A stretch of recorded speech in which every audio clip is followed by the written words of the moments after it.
Huwaga nawaambia watu kila siku, ukiwa unasoma sekondari mchongo ni Kiingereza. Na hicho ndio kitu ambacho kilinisaidia sana. Kuna siku sasa ex wangu nilikuwa nimegombana naye, alafu ghafla akapata uongozi. Yuko zake pale amesimama pale assembly, afu akawa anananiliwa sasa ana guide pale. Hey, so what is attention. Basi mimi nikawa nimetulia pale napiga story na wanangu. Sasa yule binti akawa anataka nikomoe niite ile siku. Na hiyo siku kumbuka kulikuwa kuna wageni sasa wengi wa shule jirani wamekuja kwa ajili ya michezo. Sasa kabla tujaanza michezo lazima sasa pale nini ipigwe kwanza na nilio pale, ipigwe nyimbo sikufanyaje. Yule binti basi akafanyaje akaniita, okay this is time for morning speech, Maso welcome to present. Sika najiuliza mimi sijajiandaa inakuaje? Nenda kakiwashe.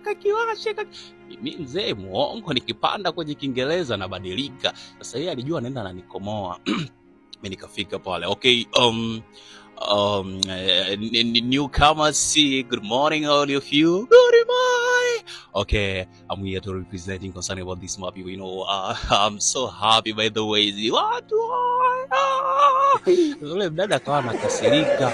Okay, time is over. Watu waendelee. Nikakiwasha pale nikakiwasha. Sasa yeye alichokasirika nilipotoka pale shangwe likawa nyingi, watu wananiliwa, wananibeba juu kwa juu. Mwalimu akaja, tunajivunia sana watu kama nyinyi. Unajua kimsingi nyinyi ndio mnaotuwakilisha shule. Mwalimu basi yule mgeni akaja akasema, jamani kiukweli sisi tunajivunia sana, tumejifunza. Mmeona wenzenu huku Kiingereza kinakuja tu chenyewe, sio nyinyi mnaanza